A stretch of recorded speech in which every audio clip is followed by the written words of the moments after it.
Well, good morning, everybody.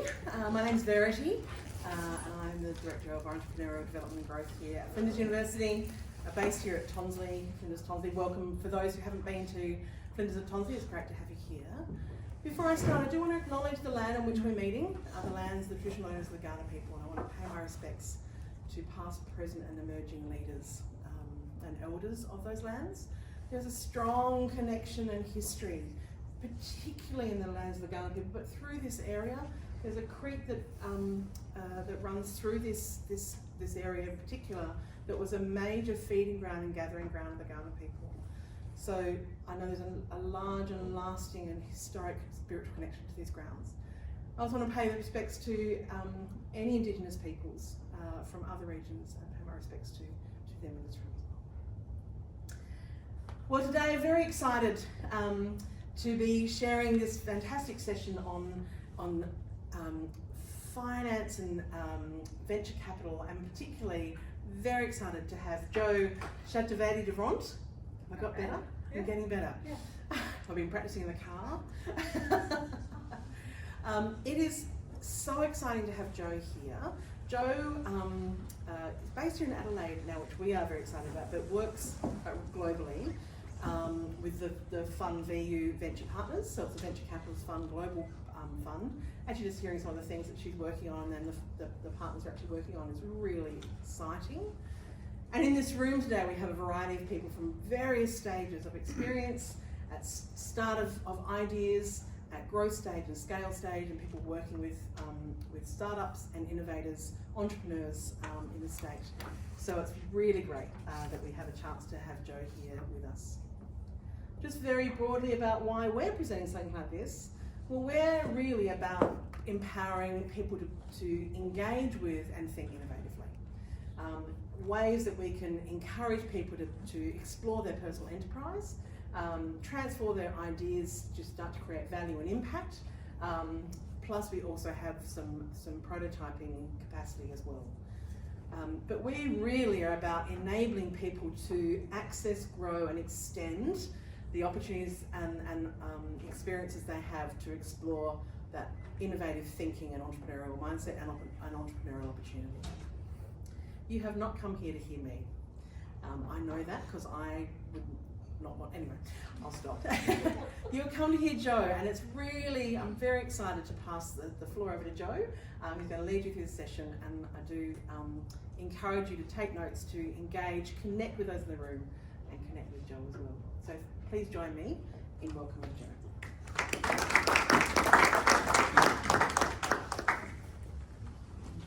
Thank you, Verity, and thank you, the team at NVI. Really cool stuff happening here. There is such good innovation-related heritage to the grounds on which we meet today, so it's just really exciting. When I was thinking about today's session, I tend to think in themes, and because we've got a group that's really diverse in different stages of their entrepreneur or entrepreneur-to-be journeys, I thought of today as the game of Super Mario Brothers, where we'll go level up and level down based on questions that all of you have. So it's a really free to engage session. So please feel free to interrupt me, ask me questions. I'll try to tell you as much as I can. And I know we're going to have a Q&A after this, where we'll sort of delve a little bit deeper into other stories, etc. I'm hoping you find this entertaining. I do what I do as a VC investor because I love to live vicariously through the amazing things that founders do. That's what gets me excited, and I'm totally aware of the fact that funding at all times can be a point of stress for founders, not something they set out to do. They set out to do cool, innovative things, but then as it turns out, you have to understand a bit of finance. And that's why I'm hoping today I can fill in some of those gaps, get some of you thinking in a couple of different directions, and non-linearly as you think about your funding journeys. If I can achieve that, I think I would have met my objective for the day. Really, really happy to have you in the room, and please feel free to let me know, stop, go into more details as we go around content for today. So let's play. When you think about choosing your strategy, one of the earlier conversations we were having today is the app, this amazing thing is building here, and we were talking about the chicken and egg, where you need capital to be able to build, but you can get capital after you build something. That is that circular loop there. So when you think about funding, I would like you to think about 3 different categories. So we'll start off with the first and my favorite spot to start, which is non-dilutive funding. Anyone in the room's aware of what non-dilutive funding is, and all would like to wager a guess? Could it be funding that you basically have no liability for when you receive it? In a way, you might have milestones that you need to meet. However, you don't have liabilities, or you don't give away a part of your equity to get that funding. And this is a very interesting place to start. At the end of the session, my last slide is going to be like a list of non-dilutive options that are available to folks in South Australia and then Australia in general. So depending on what you're building and how you're building it, that might be a good list to start. But essentially, what this is stuff like grants, where you are able to actually generate funding without having to part with equity that early on. The reason why it's amazing is when you start off, if you have to part away with equity right away, the issue there becomes you don't know how to price yourself. You probably have an idea-ish, or at some point you might have some prototypes. You're still to validate it, you're still to figure out who your customer is, how much they're willing to pay for it, what intellectual property you own, and the culmination of all of that in math terms is you just don't know how to price your company yet. And hence giving away a part of your company at first instance would require you to price it, and which mostly means that you're probably going to be grossly underpricing it, or would have no logical way of coming up with that number. So every time when I speak to founders, I think the first space you start your funding journey should be non-dilutive. Why do I as an investor like that? Is because it not only tells me when you do come to raising equity that you have obviously used capital in a smart way, but it also tells me that a couple of people that know a lot more about this industry have looked at your idea and have said, there might be something here. Let me give you a head start. So it's a very interesting way of validating for an investor who's just met you, who's probably had either anything between a 5-minute chat in the elevator to like a 30-minute coffee or a Zoom chat, for me to gauge where you are in your journey and how far your idea is validated. It's one of a great starting point to give. There are a couple of very interesting grants that are industry specific, that are even more street cred points versus others. However, in any form, it tells me that this idea has been looked at. The other thing it does tell me as an investor is that you've got milestones. So to be able to get your grant or to be able to use it, you actually have to meet certain specific goals in your journey, and it keeps you honest. It keeps you honest in terms of timing, in terms of what you promised, and takes your business in a more commercial direction. After having explored that, I would think of number 2 and number 3 here quite sort of running into parallel, and it comes down to your business model. So there's raising equity or following non-equity options.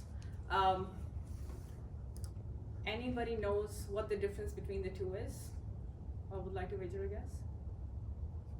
Non-equity would be something like heavy loans, I would assume. Yeah, debt of some kind, Yeah. right? So equity would typically be a priced equity. Basically, a price is put per share. It's a pretty interesting mathematical way of arriving at that number depending on who you ask. Sometimes it is more based on what your market and your projected size of business looks like. It's an art and a science that early on there isn't really a strong balance sheet to like do your usual like discounted cash flow models and come up with a number. A lot of times it's an art and science. There are a lot of different tips and tricks we can sort of go down a little bit later on if we want to sort of delve into how valuations work, in terms of how your business model, what you're going to do, how big is your target market, how all of that come into play when an early stage price is thought about. But the other ways, if you are in a situation where you're not raising a price round, to actually access equity is called a SAFE. Anyone in the room heard of what a SAFE is? Go for it. It's a simple agreement for future equity. Correct. Emphasis on the simple there. Basically what it says is, I'm giving you money today. I might have a cap on how much I'm willing to pay for this, or I might ask you for a discount at a future price. But basically, it's a promise that you will give me equity the next time you have a price round and you raise equity. Meanwhile, you can have my money in as more of a promise for future equity. So it's an interesting way to get funding. Typically, a SAFE would come in between rounds, or there will have to be like good reasons why you'd be raising on SAFE, because think of yourself as an investor, right? If you're an angel investor, you've got $1 million to deploy today. I come to you and I go like, here's my idea, and I kind of not sure how I should be priced, so I'm going to give you these SAFE terms. So I can either give you terms that are so attractive, meaning I tell you that, well, I'll give you like a crazy like 25, 30% discount on whatever my price in the future would be. Or I give you like a ridiculously low cap. Say like, no matter what my price round is, your shares get converted at 2 million cap, right? Apart from giving those very, very attractive to an investor, maybe not so attractive to you as a founder terms, it'll be really difficult to have your first conversation as a SAFE. So when we go down a couple of slides later, when we talk about stages from pre-seed through to growth, B, C, D, E, F, we'll talk about when SAFEs are typically used. The other very interesting form of funding that comes into play kind of sits between the equity and the non-equity options. They're called convertible notes. Anybody heard of them? So they basically are a debt instrument that converts into equity, very similar way a SAFE does into equity when the price round happens. So essentially, instead of as a SAFE, where you sit on within the capital section of your balance sheet, you basically sit in the debt section of the balance sheet. That's the difference. It accrues an interest. Most times, it's a startup. You don't want to bleed your startup out of cash, so that interest will also convert to shares in kind rather than cash. But it's basically a debt instrument that converts into equity when the time comes. That's essentially how that works. And a lot of very interesting non-equity options. And this space is getting very exciting because for a lot of things that investors do, innovation doesn't tend to be one of them. We're not very all that creative in the way we mobilize capital to our founders. And that's where, especially here in Australia, a couple of very interesting models have come up where you have, I'll give you more details if anyone's interested in specific players in this space, but it's basically short-term debt-based financing. Before you are ready for a big, either project-based financing from a bank or a loan, where you might have to give away collateral, where you might have to give away either certain part of equity or a specific interest rate. There are now innovative ways that it's called venture debt, that asset class, where you actually give startups an ability to borrow without having to give away equity just very early on in their journey. So there's some interesting models coming up in this space. So when you think about what's called your cap table or your capital table, you think of it typically in 2-year horizons.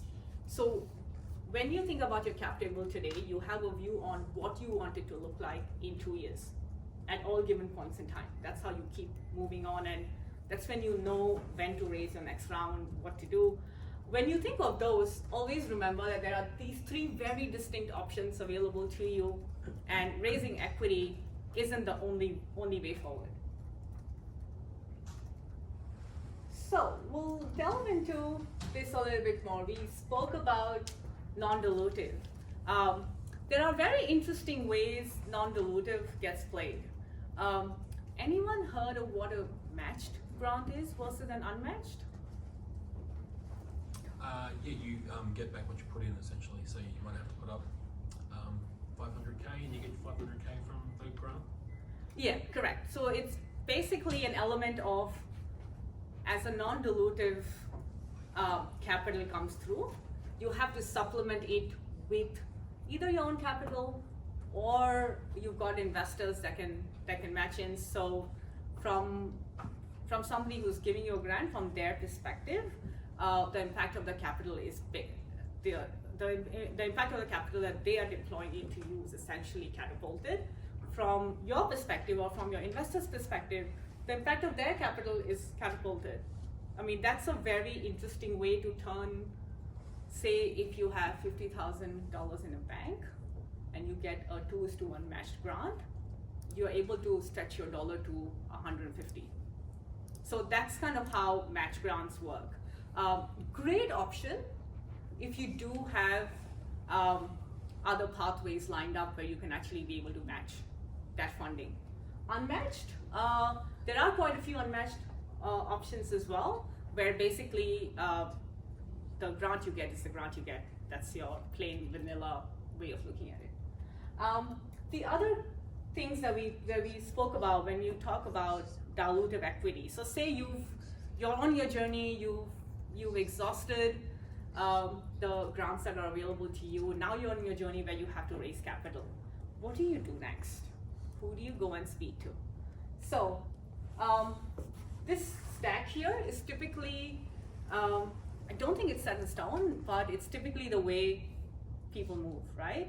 The first options you'll see whether there is someone in your own network that's interested in supporting what you're building. Maybe they have a business that can benefit out of it. Maybe they have a personal cause or an impact reason to support that solution. Or you're just one of those fortunate ones where you have someone in your family who's incredibly generous and willing to take a risk, right? So that's where people generally start. The tier after that, and the way these tiers are structured, it sort of gets more institutionalized, which is code for onerous, as you move down this stack.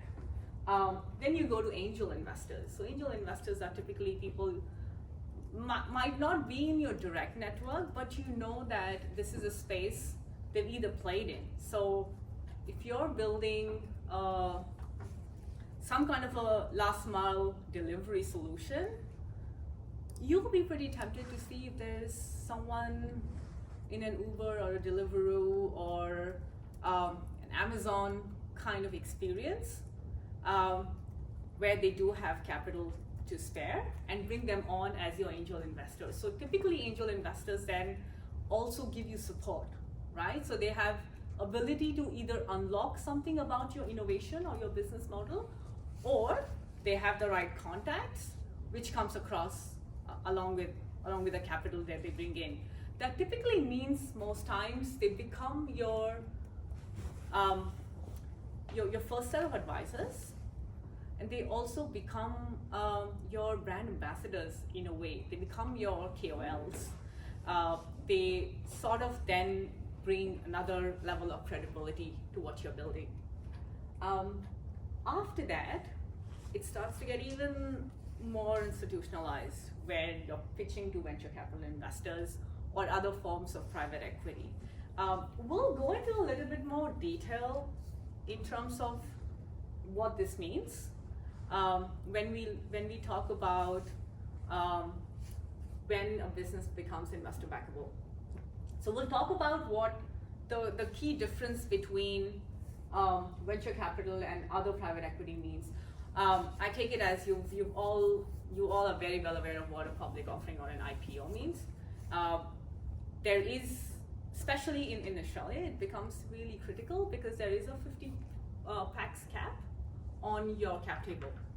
So if you are actually, say if you had 51 angels, as an example, you essentially have a backdoor to listing. You become a quasi-listed company just by crossing that 50 people threshold. There are some exceptions to that, so like crowdfunding is an exception.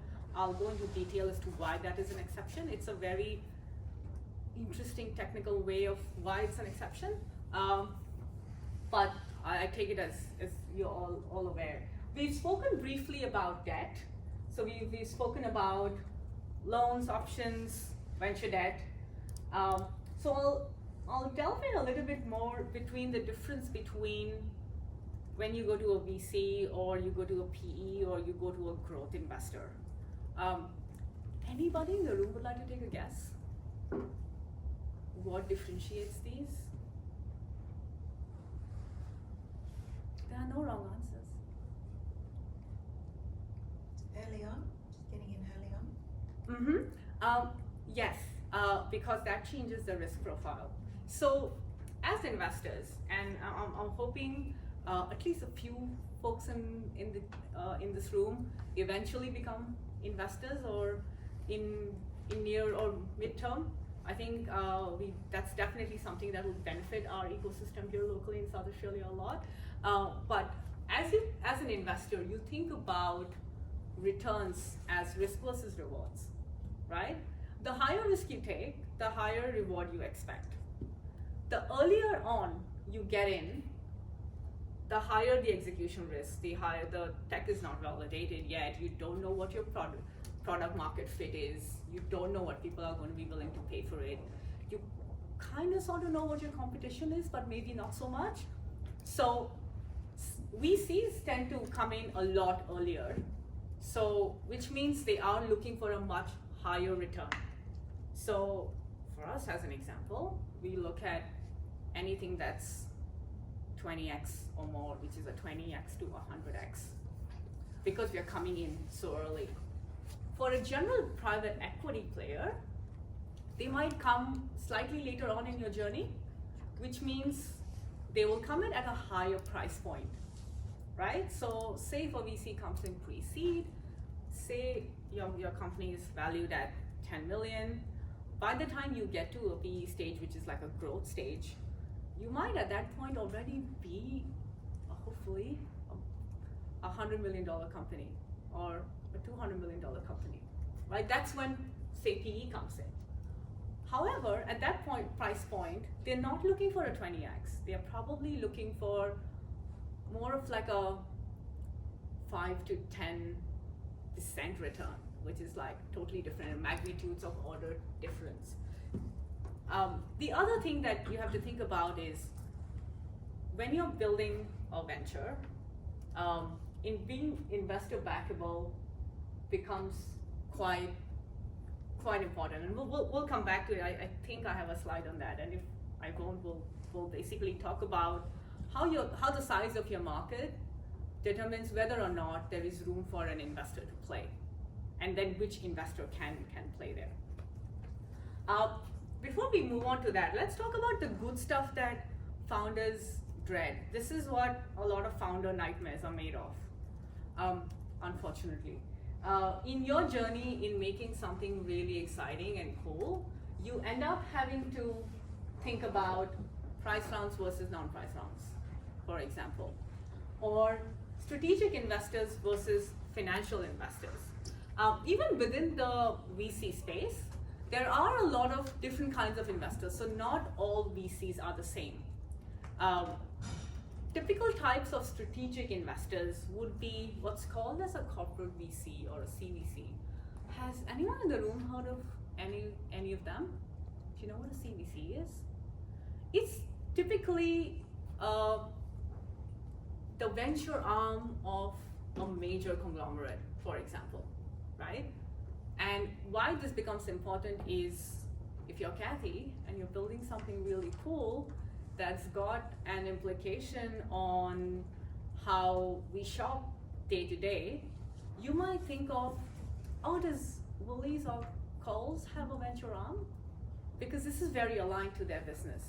So they, in those cases, or if you're building something, say if you're building something for the automotive industry, so what's Ford's venture arm looking like? What kind of solutions do they have on their portfolio? If you're building a customer relation management app, you're thinking what's Salesforce Ventures doing? So all of these venture arms are basically a way for the company to look at what's innovative in their space. How does that add value to their core business model? And hence it makes sense for them to invest, right? So the interesting way to look at it is there are pros and cons to it. Meaning it's great to have one or two great strategic investors or CVCs on your cap table. And they'll give you guidance, they'll probably use your technology in-house. But then what happens if there are 3 or 4? And then it's a classic case of too many cooks in the kitchen, right? And then as a founder, then you're pulled in all different directions because everybody wants to use a slice of your technology in whatever they've got going on in-house. You might find yourself in like non-compete situations, right? So then that's why it's great to have strategics. You have to choose which strategics you engage with and how many make sense for you. Versus financial investors. I mean, like we are an example of a financial investor. Our investment thesis is we are generalists. We do every sector, every geography, every stage. As long as the market potential is massive, meaning there's room for us to play, and as long as we can get our investors 20x or more, right? If we can build conviction on those two ends, as a financial investor, we'll be keen, right? So there is a benefit of curating a good mix on your cap table, because that then sort of sets you up for success. So you have a financial investor, again, I'll just use us as an example. We've got about 90 portfolio companies, would be seeing, oh, it looks like this company of ours could be a client of that company. Let's connect the two. Let's see if we can get both our portfolio companies to succeed by doing this. Versus you'll have a couple of strategic investors that can say, hey, I can use this technology in-house, and then in itself, you've generated your first few paying clients. So you basically use your cap table to then catapult your business model and strategy. Dilution, again, we spoke about it in a little bit detail earlier on. It's essentially how much of your company you have to give away. So it's a valuation game. And so we'll talk about pre and post money first and then reflect on valuation. Anybody in the room heard of what pre and post money means? Very simple. If you ever hear these terms, do not let them confuse you. Pre money is what you're worth, what the company is worth before the raise. Then you have the raise, and the mathematical addition of the two is your post money. So if your valuation is 10 million today, you're raising 1 million at that same 10 million valuation, your post money is 11 million. simple and straightforward. When you do go have interactions with investors, you will hear all of these terms thrown at you. Or you might get asked, what's the dilution like? So dilution is basically the part of the pie that you're giving away in this round, right? So say let's take the same example. If you are pre-money 10 million, you're raising $1 million, your post-money is 11, which means you're essentially giving away slightly over 10% of your company, and that then is dilution. So it's all very simple arithmetic. It's nothing complicated about it. Nothing we haven't done very early on in our school, and we've now got calculators that we can calculate really quickly. Just don't let these like big sounding terms get in the way of your conversations. So it's just very simple arithmetic. So now that you've heard all of this background in preparing you for these conversations, how do you go about it, right? Let's unpack that a little bit. We spoke about being investor backable a few times, so let's delve into what we think it is. Before we go into details on any of this, does anyone have strong or not so strong opinions on what you think an investor backable business is? So think of yourself as you have $1 million to deploy. You're hearing pitches from a few founders. What would be 1, 2, or 3 important factors that you would be looking out for? Market size and sustainability. Mm-hmm. Yeah, very good point. I'll have a look at the team. Yes, absolutely. An idea whose time has come. Yes. Yeah, on that innovation, something's innovative, something's new. Yeah. Like we don't need another cafe Yeah. necessarily. Yeah. I mean, we might, but we might not pay venture premium for it, and yeah, in that sense. I look at it as 3 questions. Very simple. Why this? Why now? And why you? Right? Why is this the most important problem to solve? Right? Why are we looking to solve this problem? What are people spending to solve this problem today? Are they spending any money in solving that problem today? So like, those are good questions to ask. Then, why now? What has changed, either technologically or in our society? What has been the catalyst that, of all the people that tried to solve this problem before, now is a good time to solve it, right? So an interesting example would be, say, everybody's heard stories of the mock meat solution, so Beyond Meat, Impossible, etc. People trying to grow lab-grown alternative meats of some sort. There was a time, if we rejig our collective memories to about 5 or 6 years ago, there was a rage. Like, a lot of people were investing in that, a lot of people were having those conversations. And today it seems awfully quiet. What happened back then was a lot of those businesses were looking at cell culture based technology platforms to actually produce, recreate the textures of the natural meat. Unfortunately, that technology was still quite underdeveloped. A lot of companies are now using what's called precision fermentation or synthetic biology to recreate that in a faster, better way. However, they run into this issue where our collective memory, like we've got PTSD from investing in those earlier very similar sounding businesses that just could not scale.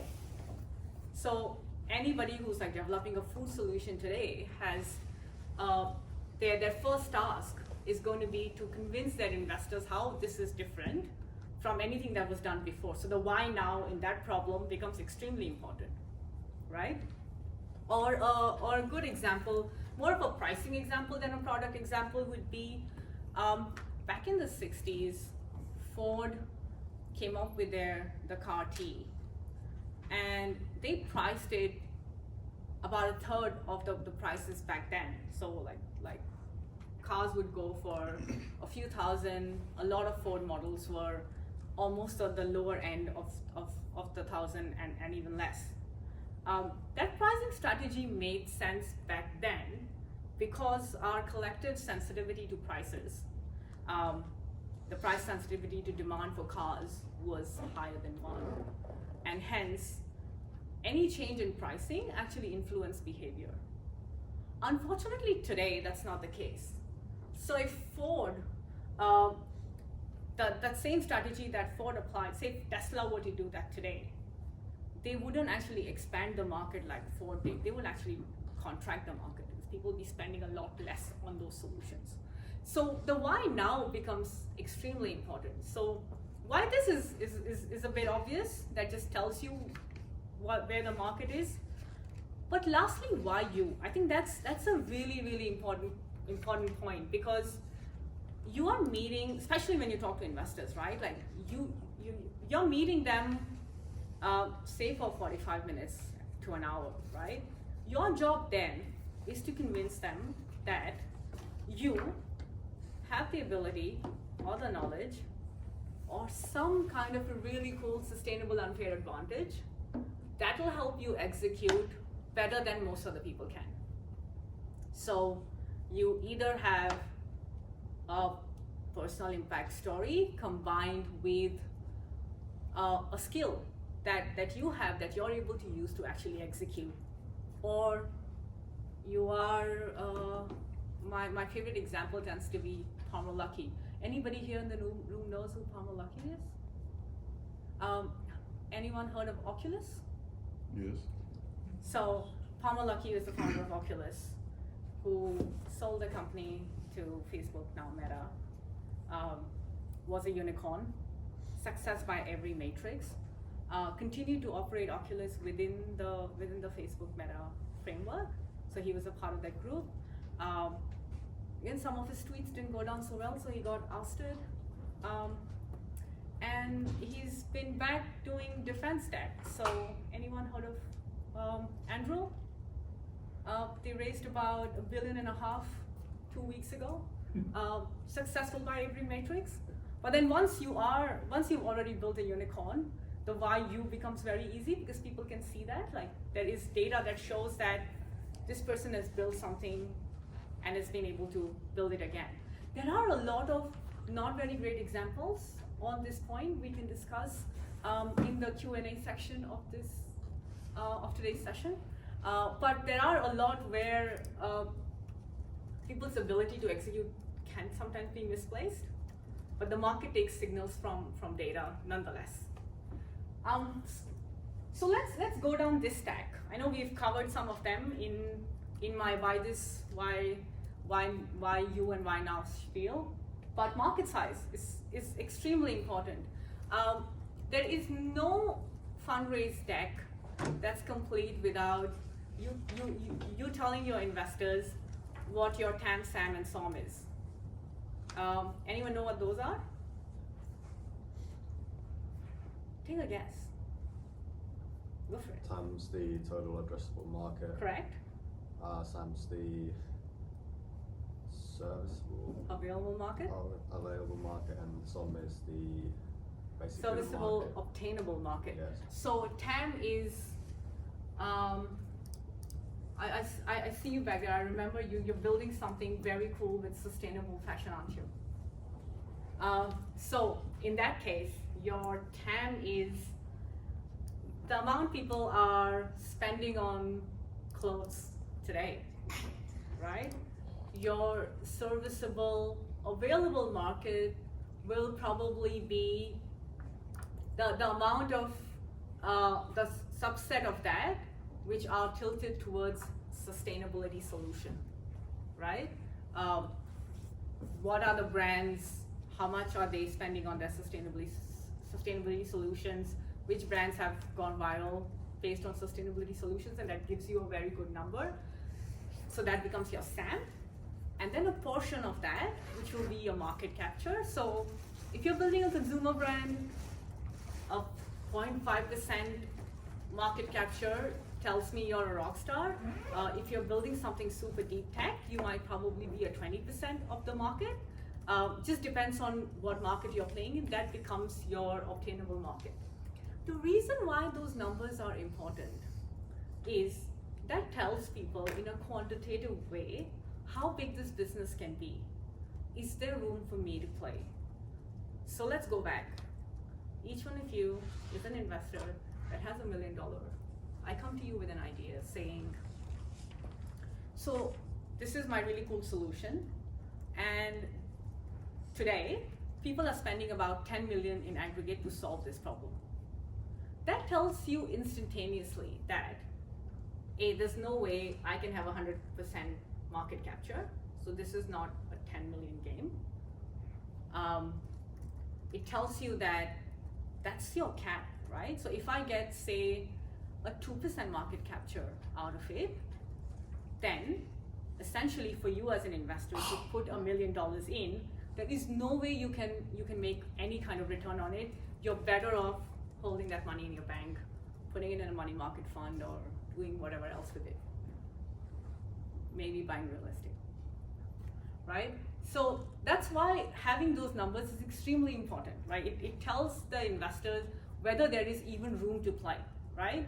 So the market is too small, you will end up sort of like, that's when that conversation will end.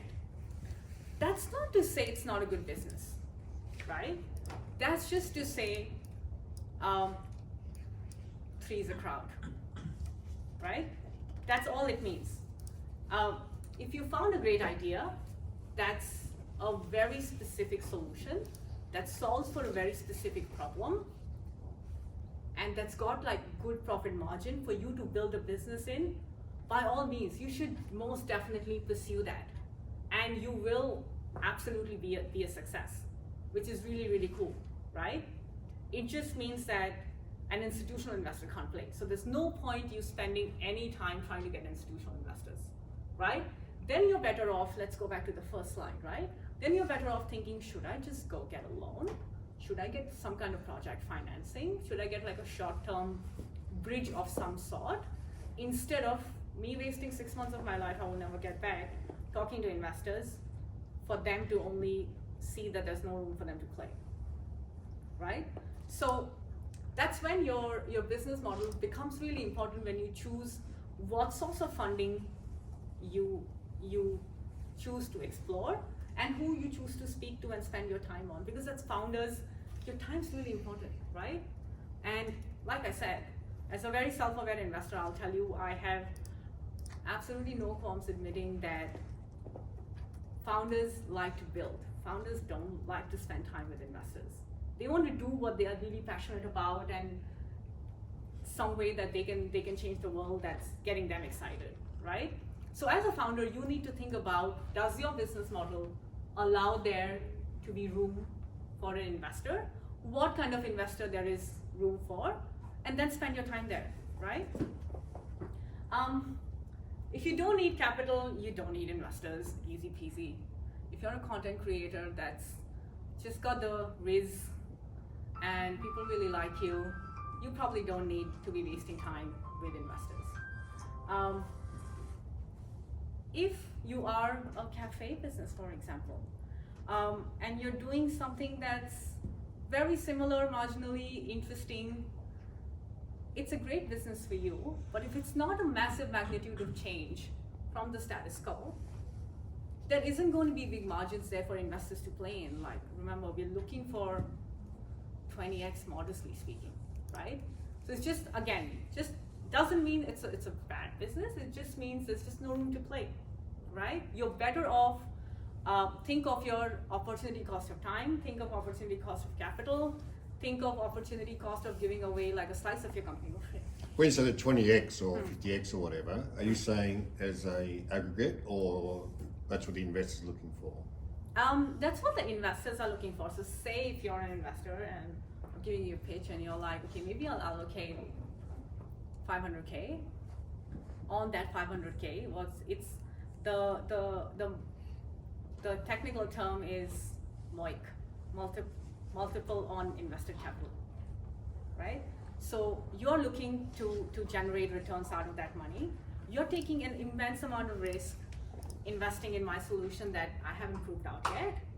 This is just really cool and fun, but I haven't proved it out. So for you to be able to part with your hard-earned cash, you're looking for an investment that gives you that kind of return.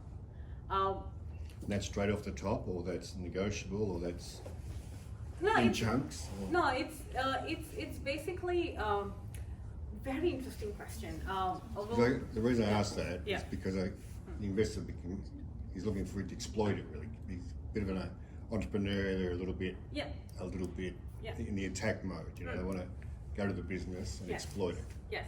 versus the strategic Yeah. working with you, holding your hand. Yeah. No, so typically in the venture asset class, we invest in like 7 to 10 year time frames, right? Because and that comes from the fact that the funds have about a 10 years lifespan. So you go raise a fund, now you need to start deploying. You spend your first 5 or 6 years deploying the fund. You spend the next amount of time making sure your companies don't die. Takes you to very interesting places. I've spent only about 2 weeks in the last 3 or 4 months in SA. It's making sure we do what needs to be done to keep our portfolio companies going and generating that return. That return comes in at a liquidation event. So basically when say you as a founder exit the business, right? Say you either go public, have an IPO, or there's an M&A, and when you get paid, your entire capital stack gets paid. So most times investors aren't looking to take out cash from a business. It essentially comes at a liquidation event. No, you answered my question. Okay, great. So that becomes like really important. So if there is not enough magnitude of improvement, like if you're not changing the way how that specific problem is solved in a big way, there is likely not enough room for an investor to play. Because what you're doing then, we know that it's a mature business model. We know what those return multiples look like. And most times it's all priced in, right? That's how prices, like even like say if you look at listed equity, right? The reason why listed equity is because whatever you think is the prospect of the company, it's actually priced in, right? You're already paying for it. The returns come from information asymmetries because it's a private business and you are an investor that's hopefully working really closely with your founders. You know a lot more about that business than a lot many other people do. So you're like, I'm willing to pay X for this today rather than Y for this tomorrow because I know this business has the potential to do this, right?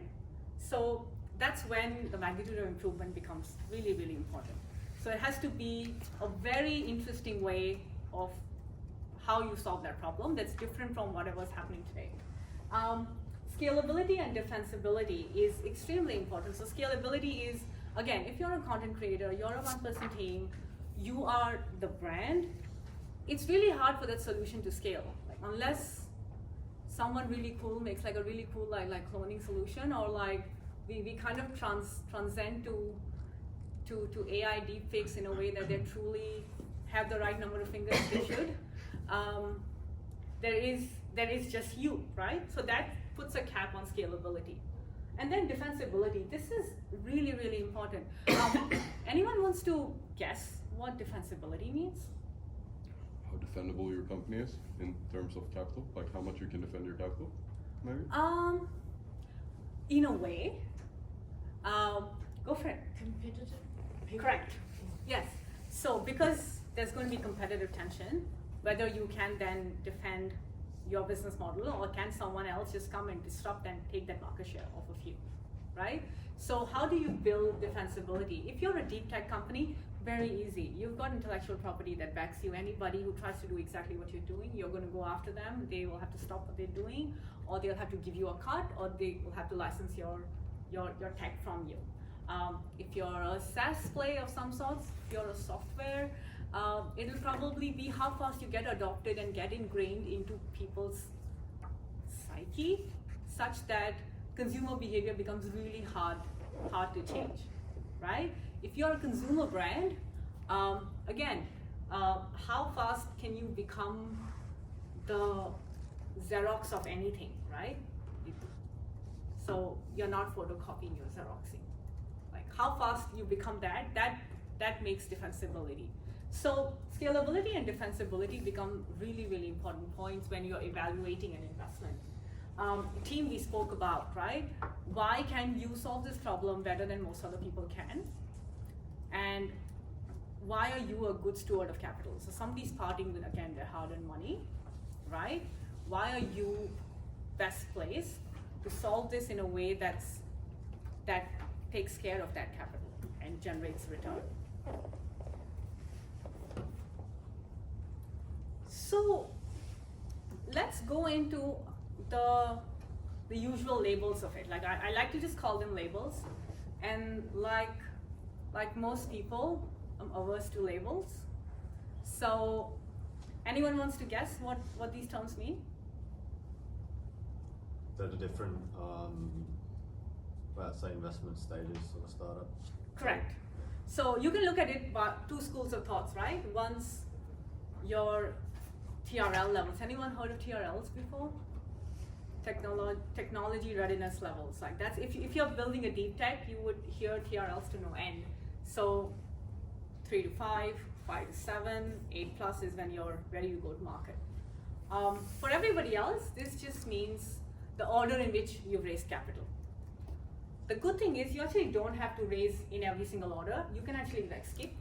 You can absolutely not have a pre-seed round if you don't have, if what you have in-house already lets you get to that MVP or minimum viable product level, then you don't need to bother with investors in pre-seed and give away part of your company very early on. You just go and raise a seed. When you're in growth mode, meaning you do have a viable product, you're ready to go to business, that's typically when Series A to B happen, and after that, you keep expanding. We've been early investors in Beyond Meat, and raised up to Series H or something interesting like that. Again, these are all just labels. All they mean is the order in which you raise capital, right? The reason why this becomes important is certain investors play in certain spaces. So again, when you're going to raise capital and you're going to speak to an investor, it makes sense to see whether they even play at a pre-seed if you're pre-seed, right? If they only do A and above, meaning they are looking for a product ready to go to market and you're not there yet, just optimize your time, right? Let's just go find people that do pre-seed, for example. Or if there is if it's a VC, it's very likely that they wouldn't play in the C plus category. That's when like PEs come in most times. So then how do you optimize who you're speaking to according to that? This is what every investor's dreams are made of. This is why we play, right? At any given points in time, when you're coming to say if you're coming to me at a pre-seed level, I'm almost already thinking of what that exit looks like. I've been asked a few times what kind of exits we like, whether it's IPOs or M&As or strategics, or my answer is big. That's the kind of exits we like. Plain and simple, right? So think of your business model, whatever is the most logical way for you to progress. The one thing that I've noticed, and I think it happens a lot more with really, really passionate founders, is when an investor is talking to you about an exit, they're not talking about your exit. So if you're building something you're absolutely passionate about and you want to spend the rest of your life scaling that company, go ahead by all means, right? That's not what an investor is asking you during your pitch. What an investor is trying to get at is, what does that exit look like for them? So are you thinking of having an IPO? Are you thinking of spinning out a specific product that goes outside and it sort of creates a liquidation event and hence your investors get paid and you continue doing whatever you're doing? If you model what you want to do with your life into that answer, sometimes it sounds like you're not looking for an exit, which to an investor means, now how am I going to get my money back? And I don't want to claw into the business and ask you for dividends or anything like that, right? I want this business to grow. So a lot of conversations are lost in this exit question. Again, there isn't going to be any investor who says they don't like big exits. If they say that, they're probably not being honest, right? So when you're thinking of an exit, you're thinking about how that investor is going to be able to generate returns. And if you have that concept like firmly glued on, I think you're a lot of those conversations go through a lot easier.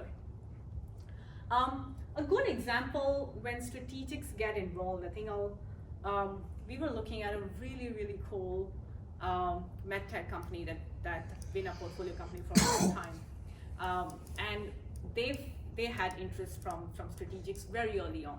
It was really exciting because in that space, it's such a tough market, so it's really nice to see validation from big pharma companies getting interested in what they're doing. They did have a lot of strategics play on their cap table, which was great. However, when time came to think about follow-on rounds and how pricing was moving along, it sort of did put a big discussion point, like at least for us internally, we spent months and months deliberating what it means if this particular strategic were to decide to acquire this company, which is great, exit event.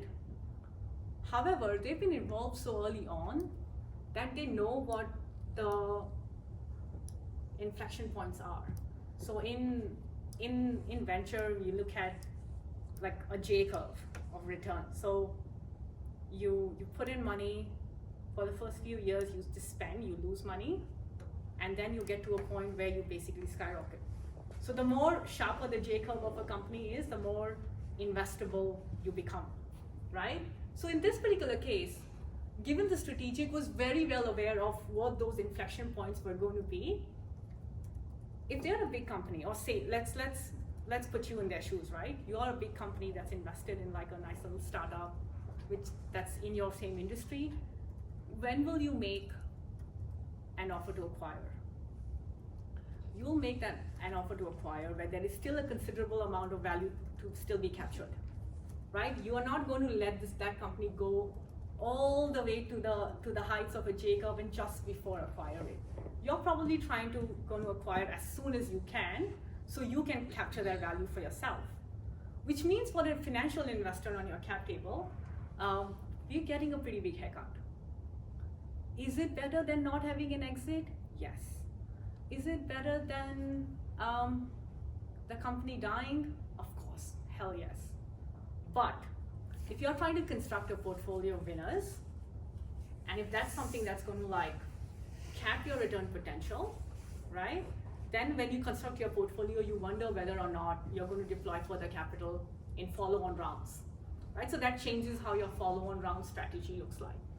However, having said that, all of that good stuff aside, do we like exits? Yes. What kind of exits we like? Big. I'll pause here if there are any questions. I know I unloaded a lot of information. So do you have the J curve and then look at the bell curve, like growth of the company when it's infancy and maturity and... Yes. So... So that modern digital companies and tech companies and AI companies don't seem to have that. You know, they just keep reinventing themselves and redeveloping themselves, as do pharma. Yeah. You know, we'll create a new disease and we'll create a new pill for that disease. You know, it's self-fulfilling. Yeah, so those are what we call creating a new market. So either when you're doing something really cool, either a market already exists, right? Someone's already solving that problem. So my question is, when we look at the old-fashioned model, the bell curve, maturity, is that old-fashioned business? Do investors avoid that? So it's got a 10-year life or a 15-year life, that's it. And then it's going to hit maturity and then start going down. So they're looking at that negatively? Not necessarily. Basically, that would be at the point where the business is mature, right? Like if I were to give you, I can't draw, but like if I could give you a picture, so to say, if you think of the bell curve, the J is basically a little bit at the start of the bell curve, and you want to exit at the top of the bell curve. That's what, as a VC investor, you're trying to do. So most times you will exit slightly before maturity, because after maturity, the cost of capital that you spend does not justify you continue to be invested there. So you're hoping that at that point, the company is either getting acquired or is going public, or there is, if you're Canva, there's secondaries or something cool like that is happening, such that you as an early investor can then get out. And then other investors that are looking for like less risk, less return can get it. That's kind of how it works. But it's a very interesting point. Especially when you are defining your TAM, SAM, SOM, and you're trying to do something really cool, and you'll be like, but no one's done this before, right? Like that's exactly the problem I'm trying to solve. So then when you talk about creating your market, you have to be able to build enough narrative and storytelling around explaining how you are creating that market, right? If you're AI, if you're pharma, if you're doing something, the stories are a little bit, I think more for pharma than AI, where stories are a little bit straightforward. There is a disease, I'm trying to solve for it. But if you're building something that's super innovative, right? That storytelling is going to become really important as to how you're going to create that market. Like today, people don't understand. And how many points of friction will you be able to eliminate to change consumer behavior or change whoever your customer is, their behavior, for them to then look at your solution versus whatever they were doing before. So like, you guys are building something really cool. So if you are, today, the problem is that there is a lot of friction in people being able to keep up with their schedules. How are they solving it? Maybe not, they're just trying their best, right? What about your solution is really gamified enough that once people try it, they go like, heck yeah, like there's no other way to schedule. Like this is the way I want to live my life, right? And then that storytelling will become important. That's just as an example. Not trying to put you guys on the spot, but we'll look out for what you guys are building. Any other questions for me? You mentioned, was it Beyond Meat went to, did you say H? H? Yeah. What's left of a company at that stage, and when do you just take it out and shoot it? No, I mean that was a very interesting play, because like that's a very high valuation, right? So they're not really giving away that much, because I mean it's very similar. OpenAI just closed a $7 billion raise at a $157 billion valuation, right? Well done. Yeah, and VC investors are going in, which means VC investors see a 20x from there, right? So it just becomes a part of, you are able to give away small chunks as long as there is enough conviction in the market that what you're building can be valued at that, right? So again, the other side of this story is there is a very healthy, deep public market. So even when VC investors exceed, right, they exit, when you look at the bell curve, there is still value to be captured by people that are looking for lower risk and lower return. So it's really interesting how for every company, like their pathways can be quite different, their story can be quite different. However, there's really cool value capture that people find, and that's why they invest in those companies. Does that make sense? You had a question too? Yeah, just going back to the TAM, SOM. So you stressed the importance of the market size, and I guess I was just wondering, because at the end of the day, it's an estimate, right? The numbers. Yes. Does it matter, or should you be let's say, more optimistic or a bit more reserved when thinking about those numbers and presenting those numbers to investors? I would say you have to be realistic. So here's what behind the scene looks like, okay? I hear about 50 pitches in a good week, in a general week. After the pitch, we will actually go and do our own market sizing regardless of what you told us. So the way we do it is called bottom up, right? So we would do it not Google market size so and so, and then like some market analysis report gives I'm you going a to hand out number. that research. Yeah. How do you do that research? Going to Yeah. hand out a paper on that. Correct. So the way we actually do it would be, we look at what are the number of customers, how much they're paying today. That math tells us what the actual number is. What's the realistic business model that you have? So are you a enterprise sale? Are you a B2B sale? Are you a direct-to-consumer sale? And that will tell us how fast you'll be able to scale. Are you a deep tech versus are you a consumer? That tells us what's the market capture you're going to have, likely, right? And based on those, we'll actually do our own estimates. The best case scenario is that whatever number we come up with is actually quite close to the number you've given us, because that tells us that you understand your market really, really well, right? So again, I don't think you should be overly conservative. I think you should be realistic, right? Just think about, a lot of this is not rocket science. People can like very quickly do that math. So the more honest you are, the more it just tells us that you have the ability to, it just gets you like street cred points. Like when we think about why you, we're like, okay, this person understands what they're selling and who they're selling to. Or if there's a big disconnect between the number that I've come up with and the number you've given me, I might prod you and just try to learn more as to why you think that number is so different on either side, plus or minus. Any other questions for me?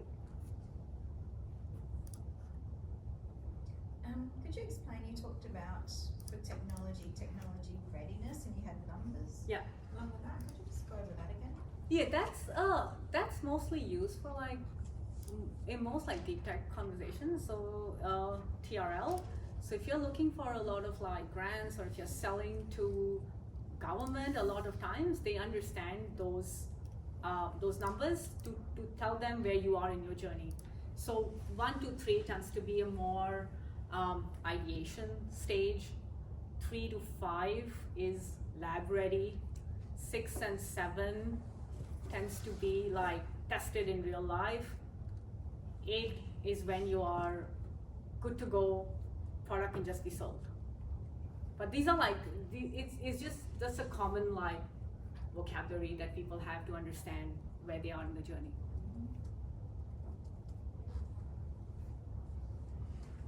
Any other questions? No? Can everyone join me in saying a big thank you to Jo? Before we do that, here's the list of non-dilutives. Very, whoever's not taken a picture. And I can share this. Oh, lovely, Everyone yes. needs to come, I can, and you're happy to share the deck or just this? No, absolutely happy to Yep, share. great. And her actual deck had really cool Super Mario font, our University Computers That is said no, so I will go back to the cool font and share this for everybody. Thank you, everyone. I really enjoyed it. Thank you for making time. Thank you for coming.